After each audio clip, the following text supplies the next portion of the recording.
గురుభ్యో నమ. అందరికీ వందనం. ఈరోజు మనం ఒక విశిష్ట విశేష శ్రీ లక్ష్మీ నారసింహస్వామి కొలువైనటువంటి ఆలయాన్ని సందర్శిద్దాం. మనందరికీ తెలుసు, లోక సంరక్షణార్థం శ్రీ మహావిష్ణువు అనేక అవతారాలు ఎత్తారని. అందులో మనందరికీ బాగా పరిచయమైనటువంటి దశావతారాలు, వాటిలో అత్యంత ఉగ్రమైనది శ్రీ నారసింహస్వామి అవతారం. ఆర్తత్రాణపరాయణుడు, భక్తవత్సలుడు, శత్రుబాధను తొలగించేవాడు, అపమృత్యు భయాన్ని హరించేవాడు అయినటువంటి శ్రీ నారసింహుడు అనేక క్షేత్రాలలో వివిధ రూపాలు, వివిధ నామాలతో కొలువైనాడని తెలుస్తోంది మనకి. వివిధ రూపాలు, వివిధ నామాలు అనడానికి కారణం, స్వామివారు లక్ష్మీ నారసింహుడి కింద, కారంజ నారసింహుడి కింద, పావన నారసింహుడి కింద, భార్గవ వరాహ నారసింహుడి కింద, పానకాల నారసింహుడి కింద, జ్వాలా నారసింహుడి కింద, శ్వాస నారసింహుడి కింద, ఇలా అనేక క్షేత్రాల్లో కొలువైనారు. పెద్దలు చెప్పిన మాట ప్రకారం చూస్తే మన తెలుగు రాష్ట్రాలలో శ్రీ నరసింహస్వామి 32 రూపాలలో కొలువై ఉన్నారని తెలుస్తోంది. అహోబిలంలో స్వామి ఉగ్రస్తంభం నుంచి వెలుపలికి వచ్చి హిరణ్యకశిపుని సంహరించి ప్రహ్లాదుని కాపాడి, ఆవేశం తగ్గక భీకరమైనటువంటి శబ్దాలు చేస్తూ మన రాష్ట్రాల్లో ఉన్న అనేక ప్రాంతాల్లో తిరిగారంట. ఆ తిరిగే క్రమంలో ఆయన వివిధ కారణాల వలన కొలువైన క్షేత్రాలు 32 అని చెప్తారు. చివరికి ఆయన మన విశాఖపట్నం సమీపంలో ఉన్నటువంటి భీముని పట్టణంలో ఉన్నటువంటి సౌమ్యగిరి, దాన్నే ప్రస్తుతం పావురాల కొండ అని పిలుస్తారు. అక్కడ ప్రహ్లాదుడి భక్తికి, ప్రహ్లాదుడు చేస్తున్న ప్రార్థనలకి తల వంచి ఆయన మానవ రూపంలో, అంటే శ్రీ మహావిష్ణువు కింద కొలువు తీరారని చెప్తారు. ఇప్పుడు మనం చూడబోతున్న విశిష్ట క్షేత్రం విజయవాడకి 25 కిలోమీటర్లో ఉన్నటువంటి ఆగిరిపల్లి అని. ఈ ఆగిరిపల్లిలో ఉన్న స్వామివారిని శ్రీ శోభనాచల వ్యాఘ్ర నారసింహస్వామి అంటారు. వ్యాఘ్రం అంటే పులి, నారసింహం అంటే నరుడు, సింహం. స్వామివారు చిత్రమైనటువంటి పేరుతోటి ఇక్కడ కొలువై ఉన్నారు చెప్పాలి అంటే. ఎందుకంటే మనకి తెలుసు, విశాఖపట్నం సమీపంలో ఉన్నటువంటి సింహాచలంలో స్వామివారు వరాహ నారసింహుడి కింద కొలువై ఉంటారు, అంటే 2 రూపాల్లో ఉంటారు ఆయన. కానీ ఇక్కడ ప్రత్యేకంగా ఈ దశావతారాలతో సంబంధం లేనటువంటి వ్యాఘ్ర రూపంలో ఇక్కడ స్వామివారు కొలువై ఉంటారు. ఈ క్షేత్రం చాలా విశిష్టమైనది. బ్రహ్మాండ పురాణంలోని శ్రీ శోభనాచల మహత్యం అనే అధ్యాయంలో ఈ క్షేత్రగాథ సంపూర్ణంగా ఉందని చెప్తారు. సహజంగా నారసింహ క్షేత్రం ఎక్కడ చూసినా కూడా అడవులలో, కొండలు లేదా గుట్టల మీద ఉన్నటువంటి గుహలో శ్రీ స్వామివారు కొలువై దర్శనమిస్తారు. ఇక ఈ ఆలయ గాథ గురించి తెలుసుకుందాము అంటే, ఈ ఆలయ గాథ ఇప్పుడు చెప్పున్నాను కదా, బ్రహ్మాండ పురాణం అంటే కృతయుగం నాటి ఆలయ విశేషాలు. ఆలయ పురాణ గాథ కృతయుగంతో ఆరంభమైంది. శుభవ్రత మహారాజు శ్రీ స్వామివారి గురించి, అంటే శ్రీ మహావిష్ణువు గురించి తపస్సు చేసి స్వామివారు ప్రత్యక్షమైనప్పుడు తన మీద, అంటే తను ఒక పర్వతం కింద మారిపోతే ఆ పర్వతం మీద శ్రీమన్నారాయణుని శ్రీ లక్ష్మీ నారసింహుని కింద కొలువు తీరమని కోరారంట. సరే అని చెప్పి ఆయన అంగీకరించారు. శుభవ్రత మహారాజు కాలక్రమంలో తపస్సు చేస్తూ చివరికి ఒక పర్వతం కింద మారిపోయాడు. ఆయన పేరు మీద వచ్చిందే ఈ శోభనాచలం. ఈ శోభనాచలం మీద స్వామివారు కొలువు తీరడానికి ఇంకొక గాథ కూడా ఉంది. శుభవ్రత మహారాజు తపస్సు చేసి శిల కింద, అంటే పర్వతం కింద మారిపోయి ఇక్కడ ఉన్నప్పుడు కొంతకాలానికి శివకేశవులు ఇద్దరు ఆకాశ మార్గాన్ని వెళ్తూ సాయం సమయంలో ఈ పర్వత శిఖరాన్ని చూసి చాలా ఆహ్లాదకరంగా ఉంది వాతావరణం, ఇక్కడ కొంతసేపు విహరిద్దామని చెప్పి తిరుగుతున్న సమయంలో వారికి చాలా గొప్పగా అనిపించింది. చుట్టూ వాతావరణం, చక్క దట్టమైన అడవి అదంతా.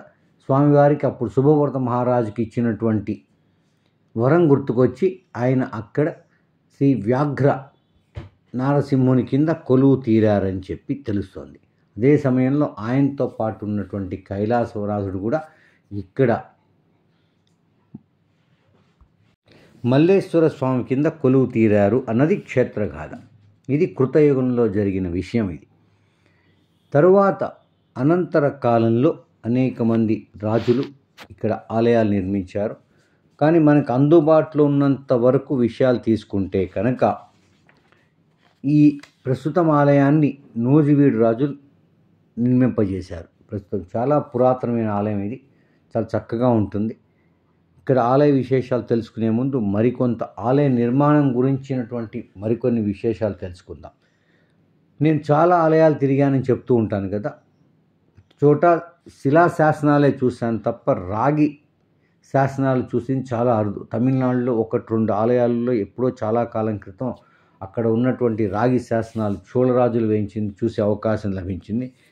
తిరిగి ఈ ఆలయంలో నాకు ఈ రాగి శాసనాలు చూసే అవకాశం లభించింది.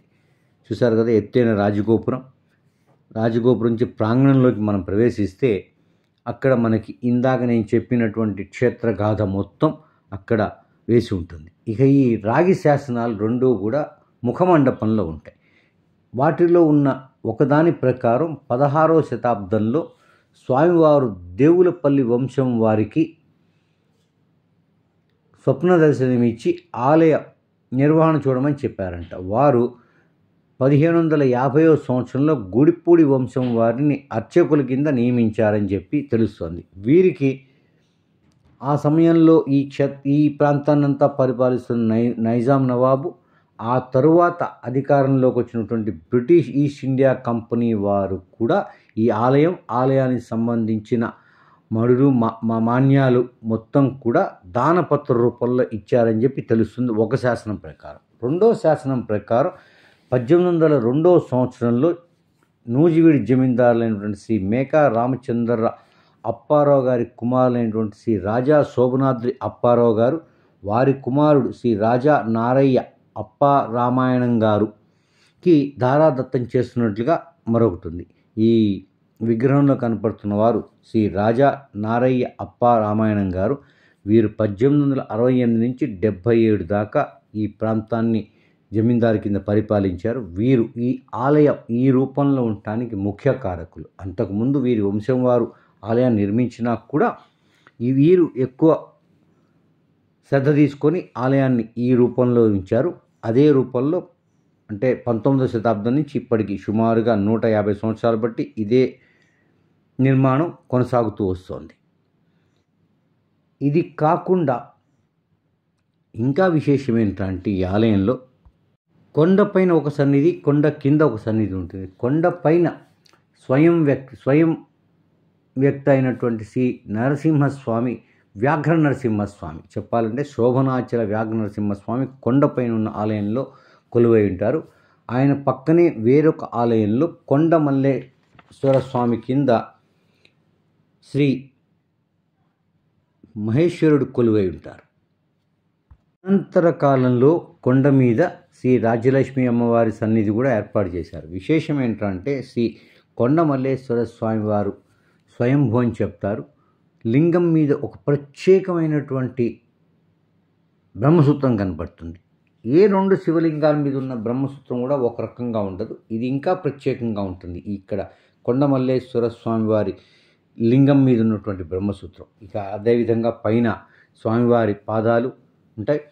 పైకి వెళ్ళే మార్గంలో కూడా మరికొన్ని ఆలయాలను ఆ వివరాలు ముందు చెప్తాను. ఇక ఇంకొక విశేషం ఏంటంటే ఈ ఆలయంలో మొత్తం స్వామివారు లక్ష్మీదేవితోటి కొలువైనటువంటి గర్భాలయం కాకుండా శ్రీ గోదాదేవి, అదేవిధంగా శ్రీ రాజ్యలక్ష్మి అమ్మవారు, శ్రీ వేణుగోపాలస్వామి, శ్రీ వరదరాజస్వామి, శ్రీ సీతా లక్ష్మణ ఆంజనేయ సమేత శ్రీ రామచంద్రమూర్తి, శ్రీ లక్ష్మీ నరసింహస్వామి, ఈయన విడిగా ఉంటారు. ఈ లక్ష్మీ నరసింహస్వామి ఇన్ని ఉపాలయాలు కనపడితే అన్ని ఆలయాలకు కూడా ప్రత్యేకంగా ధ్వజస్తంభం ఉండటం విశేషం. ఈ ఆలయానికి ముఖ్యంగా పెద్ద ధ్వజస్తంభం ఉంటుంది. ధ్వజస్తంభం కాకుండా విడివిడిగా ఈ అన్ని సన్నిధులకు కూడా ధ్వజస్తంభాలు ఉంటూ ప్రత్యేకంగా చెప్పుకోవాలి. చూడండి ఎన్ని విమాన గోపురాలు కనపడుతున్నాయో ఇక్కడ. 1, 2, 3, 4, 5 విమాన గోపురాలు కనపడతాయి గర్భాలయంతో పాటు. ఇక ఈ ఆలయానికి క్షేత్రపాలకుడు వచ్చి శ్రీ యోగాంజనేయ స్వామి. వీరు గర్భాలయంకి వెలుపల ముఖమండపంలో కొలువై ఉంటారు.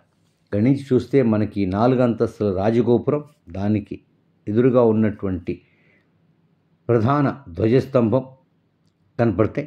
అదేవిధంగా ఈ ఆలయాల విమాన గోపురాలన్నీ కూడా కనపడతాయి. ఇక్కడ చూడండి, ఆలయంకి వాయువ్య దిశలో ఉన్న ఈ గూళ్ళలో, ఈ ప్రహరీ గోడది ఆలయానికి, ఈ గూళ్ళలో మనకి శ్రీ శ్రీ రామానుజాచార్యులు వారు ఇంకా అనేక మంది ఆళ్వార్ల విగ్రహాలు కనపడతాయి. కాకపోతే అవి గుర్తించడానికి వీలైనంతగా ఉన్నాయి. చాలా పురాతనమైన విగ్రహాల కింద కనపడతాయి. ఒకటి మాత్రం శ్రీ రామానుజాచార్యుల వారి విగ్రహాన్ని మనం గుర్తించవచ్చు. మిగిలిన ఆళ్వార్లు ఎవరెవరంటే మనకు తెలియదు. ఎందుకంటే ఇక్కడ మన నూజివీడు జమీందారులు దివ్యదేశ సాంప్రదాయాన్ని, అదేవిధంగా రామానుజ కూటమిని కూడా స్థాపించారని తెలుస్తుంది మనకి. దానిలో భాగం ఏంటచ్చు. ఇది స్వామివారి వాహన మండపం. దీనిలో అన్ని రకాల వాహనాలు, ఎందుకంటే స్వామివారికి విశేషంగా నెలకొక ఉత్సవం జరుగుతుంది. జ్యేష్ఠమాసంలో స్వామివారి కళ్యాణం జరుగుతుంది. వైశాఖంలో శ్రీ నృసింహ జయంతి జరుగుతుంది.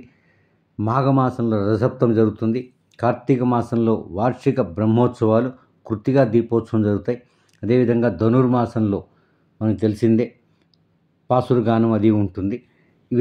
ఇన్ని జరుగుతాయి కాబట్టి వివిధ ఉత్సవాల సందర్భంగా, అదేవిధంగా మిగిలిన దేవీ దేవతలు అంటే శ్రీ వేణుగోపాల స్వామి, శ్రీ వరదరాజ స్వామి, శ్రీ సీతారామ లక్ష్మణ ఆంజనేయ సమేతులకి, శ్రీ లక్ష్మీ నరసింహస్వామికి, వీరందరికీ కూడా ఉత్సవాలు జరుగుతాయి కాబట్టి ఆ ఉత్సవాల సందర్భంగా ఊరేగించడానికి వివిధ వాహనాలు ఈ వాహన మండపంలో ఉంటాయి. చూడండి, ఇక్కడి నుంచి మనకి 5 ఉపాలయాలు కనపడతాయి. ఉపాలయాలు కాదు, ఇవన్నీ 5 సన్నిధులు అనాలి వీటిని.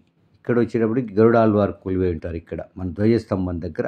ఇక్కడ మీరు ధ్వజస్తంభాలు ఏ ఆలయానికి అంటే ఏ స్వామివారి ధ్వజస్తంభం అక్కడ మనం స్పష్టంగా చూడొచ్చు. ఇక్కడ కొండపైకి వెళ్ళాలి అంటే మాత్రం కొద్దిగా ఇబ్బందికరమైన పరిస్థితి. ఎందుకంటే సుమారుగా 500 పైచిలుకు మెట్లు ఉంటాయి పైకి వెళ్తానికి.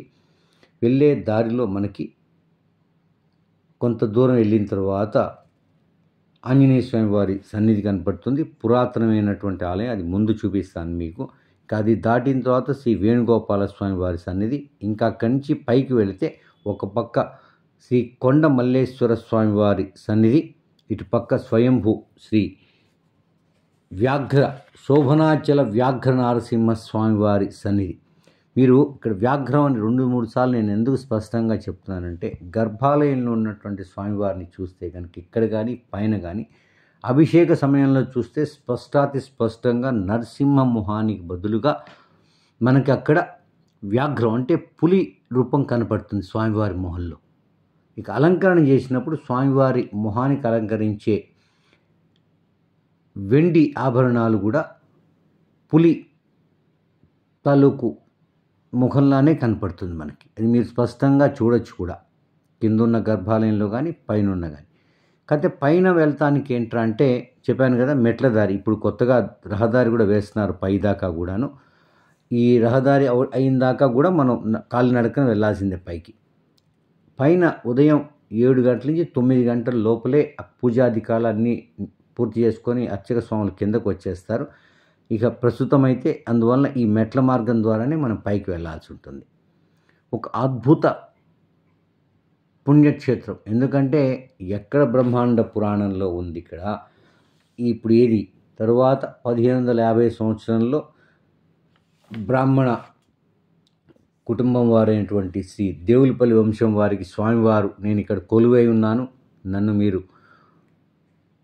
ఆరాధించండి అని చెప్పటం, వారు గూడిపూడి వంశం వారిని నియమించటం, ఆ తరువాత వారు ఈస్ట్ ఇండియా కంపెనీ, అదేవిధంగా నైజాం నవాబు దగ్గర నుంచి కూడా వారు తీసుకోవటం, ఆ తర్వాత నూజివీడి జమీందారులు వారు ఆలయ అభివృద్ధికి విపరీతంగా కృషి చేయటం, ఇవన్నీ చూస్తే మనకి నిజంగా ఇక్కడ స్వయం శ్రీ శోభనాచల వ్యాఘ్ర నారసింహస్వామి వారు ఇక్కడ కొలువై ఉన్నారనిపిస్తుంది. చూడండి, పైనుంచి మెట్ల మార్గంతో వెళ్తే మనకు కనపడుతుంది రాజగోపురం, అన్ని సన్నిధులు కనపడతాయి. ఇందాక చెప్పున్నాను కదా, ఇది ఆంజనేయ స్వామి వారి ఆలయం అయితే ప్రస్తుతం రంగులవి వేస్తున్నారు, కానీ గర్భాలయంలో మాత్రం చిన్న పురాతన ఆంజనేయ స్వామి వారి విగ్రహం మాత్రమే కనపడుతుంది మనకి ఇక్కడ. చూడండి, అన్ని రంగులు వేస్తున్నారు. ఇప్పుడు ప్రస్తుతం పునర్నిర్మాణ కార్యక్రమాలు. ఒకసారి కొండ మీద ఘాట్ రోడ్ కనుక సిద్ధమైతే ఈ ఆలయాలన్నింటినీ కూడా సిద్ధమవుతాయని చెప్పి చెప్తున్నారు. ఇవి సుమారుగా ఒక 5-6 నెలల లోపల పైకి వాహనంలో వెళ్ళే భాగ్యం అందరికీ పైన ఉన్నటువంటి స్వామివారిని ఎక్కువ శ్రమ పడకుండా దర్శించుకునే అవకాశం కూడా లభిస్తుందని చెప్పి తెలుస్తుంది. ఇది ఆంజనేయ స్వామివారి ఆలయం. ఇది దాటి ఇంకొంచెం ముందుకు వెళ్తే కొంచెం కష్టపడాల్సి వచ్చింది. నేను అప్పుడెప్పుడో చాలా సంవత్సరాల క్రితం పైకి ఎక్కాను. అప్పుడు పెద్ద ఇబ్బంది పడలేదు, కానీ కొంచెం వయసు వస్తున్న రీత్యా ఈ తడం మాత్రం కొద్దిగా ఇబ్బంది పడుతూనే అందరికీ చూపించాలనే ఉద్దేశంతో పైదాకా వెళ్ళాను. చూశారు కదా, ఆంజనేయ స్వామివారు నమస్కార భంగిమలో ఉంటారు. భక్తాంజనేయుడు అనమాట. ఇది దాటి కొంచెం ముందుకు వెళ్తే మనకి శ్రీ వేణుగోపాల స్వామివారి ఆలయం కూడా కనపడుతుంది. కొండ మీద చూస్తే రాజగోపురం, ఆగిరిపల్లి గ్రామం చక్కగా కనపడుతుంది. ఆహ్లాదకరమైన ప్రకృతి, పచ్చడి చెట్లతోటి కొండంతా నిండి ఉంటుంది. చక్కటి గాలి. మధ్యాహ్నం పూట కొండ మీదకి ఎక్కుతున్నా కూడా మనకి ఎంత శ్రమ అనిపించదు, ఎందుకంటే చక్కటి స్వచ్ఛమైన ఆక్సిజన్ పీల్చుకునే అవకాశం ఉంది మనకి. చూడండి కొమ్మలు ఎట్లా గాలికి కదులుతున్నాయో. చాలా చక్కగా ఉంటుంది. ప్రశాంత వాతావరణం, స్వచ్ఛమైన వాతావరణం చెప్పాలంటే. ఎలాంటి వాయు కాలుష్యం లేనటువంటి సుందరమైనటువంటి ఇది. చూశారు కదా, ఆంజనేయ స్వామి వారి విగ్రహం కనపడుతుంది. ఇది ఆంజనేయ స్వామి వారి ఇందాక లోపలి భాగం చూపించి, ఇది వెలుపలి భాగం. ఇక వెనక కనపడుతున్న విమాన గోపురం శ్రీ వేణుగోపాల స్వామి వారిది. ఇంకా ఈ నేరుగా మెట్లెక్కి పైకి వెళ్తే మనం పైన ఉన్నటువంటి స్వామివారిని, స్వయం వ్యక్తి అయినటువంటి శ్రీ శోభనాచల వ్యాఘ్ర నరసింహస్వామిని, అదేవిధంగా బ్రహ్మసూత్రంతో విరాజిల్లే శ్రీ కొండ మల్లేశ్వర స్వామి వారిని కూడా చూసుకొని రావచ్చు. ఊర్లో ఇంకొక ఆలయం ఉంది, శ్రీ ముక్తేశ్వర స్వామివారి ఆలయం కూడా ఊర్లో ఉంది. దాన్ని కూడా చూసుకోవచ్చు మనం. ఈ వీడియో మీకు నచ్చినట్లయితే లైక్ చేయండి, కామెంట్ చేయండి, 10 మందికి పంచండి. ఓం నమో నారసింహాయ నమః.